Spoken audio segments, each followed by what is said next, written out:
नमस्कार। हमारे देश के अंदर कुछ महीनों के बाद बिजली की समस्या आ सकती है।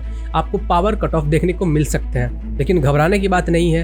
इन सब चीजों के ऊपर पॉलिटिक्स किया जा रहा है और बहुत ज्यादा हवा बनाया जा रहा है, बहुत ज्यादा बढ़ा चढ़ाकर दिखाया जा रहा है, लोगों को पैनिक किया जा रहा है। अरविंद केजरीवाल किस तरीके से घटिया पॉलिटिक्स कर रहे हैं इस चीज के ऊपर, ये भी जानेंगे और उनके कारनामों को भी जानेंगे और ये भी जानेंगे कि क्या हमारी सेंट्रल गवर्नमेंट इस चीज से निपटने के लिए कुछ कार्य कर रही है, क्या आपको घबराने की जरूरत है या फिर नहीं है।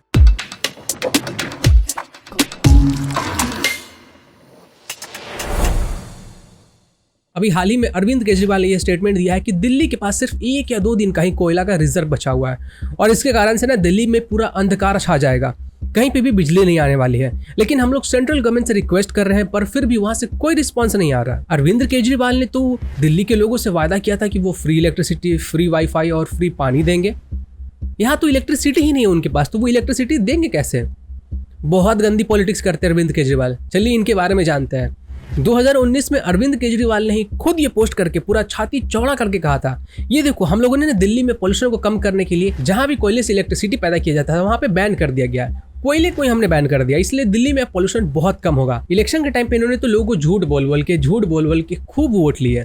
अब यही यू टर्न मार रहे हैं। जब अरविंद केजरीवाल ने कोयले को बैन कर दिया था, जहां भी इलेक्ट्रिसिटी प्रोड्यूस किया जा रहा था कोयले से, वहां पे बंद कर दिया था, तो फिर उनको कोयले की जरूरत क्या है। और एकदम मरी हुई सी सड़ी हुई सी शक्ल लेके ये सेंट्रल गवर्नमेंट के सामने हाथ क्यों फैला रहे हैं कि हमें कोल चाहिए। लेकिन सेंट्रल गवर्नमेंट तो हमें भाव ही नहीं दे रही है, पूछ ही नहीं रही है। वो हमारे साथ ऐसा बिहेव कर रहे हैं जैसे मैं धोबी का गधा हूँ, न घर का न घाट का।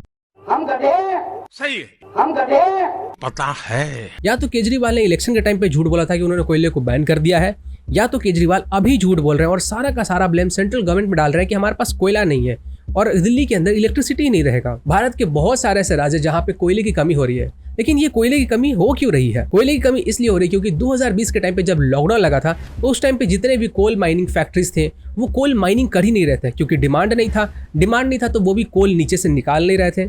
उसके कारण जो मार्केट में पड़ा हुआ कोल था उसी को यूज किया जा रहा था और धीरे धीरे वो उसका जो स्टॉक था वो कम होने लगा और अब हालत ये हो गई कि हमारे पास ज्यादा दिन का स्टॉक बचा नहीं है। देखिए ये जो बीबीसी वाले हैं ना, ये लोग पैनिक फैला रहे हैं, अरविंद केजरीवाल पैनिक फैला रहे हैं। इनका कहना है कि हमारे पास तो कोयला ही नहीं है, तो पूरा का पूरा जो इंडिया है ना वो अंधकार में चला जाएगा।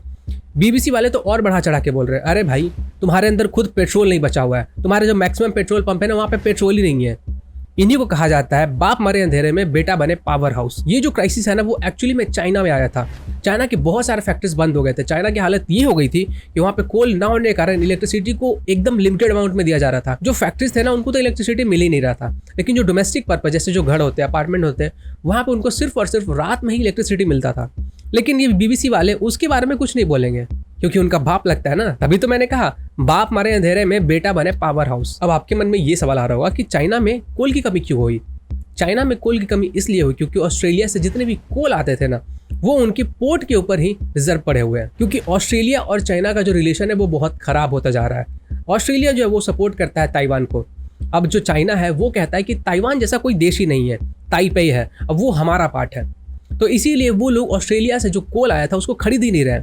लेकिन यहीं पे मास्टर स्ट्रोक खेला है इंडियन गवर्नमेंट ने। इंडियन गवर्नमेंट उन सारे कोयलों को धीरे धीरे करके खरीद रही है और बहुत चीप रेट पे खरीद रही है। तो इसलिए आपको ज्यादा घबराने की जरूरत नहीं है। जो पावर कट्स होंगे वो थोड़े मोड़े देखने को मिलेंगे और आप लोगों से भी विनती है कि जितना कम हो सकता है उतना कम इलेक्ट्रिसिटी यूज कीजिएगा। और ऐसा नहीं कि सिर्फ इंडिया के अंदर कोयले की कमी हो रही है, बाकी जितने भी देश है ना जो भी कोयले को यूज करके इलेक्ट्रिसिटी प्रोड्यूस करते हैं वहां पे भी कमी आ रही है, वहां पे भी क्राइसिस हो रही है। तो ये जो बीबीसी वाले प्रोपेगेंडा फैला रहे हैं कि इंडिया के अंदर कोयले की कमी हो रही है और इंडिया अंधेरे में जा सकता है, इनके प्रोपेगेंडा में आप मत फंसना। ये लश्कर मीडिया के अंदर आते हैं तो इनका विश्वास मत करो। बाकी ये जो लिब्रांडोस है ना, इनका काम है देश के अंदर अफवाह फैलाना, देश के अंदर पैनिक क्रिएट करना।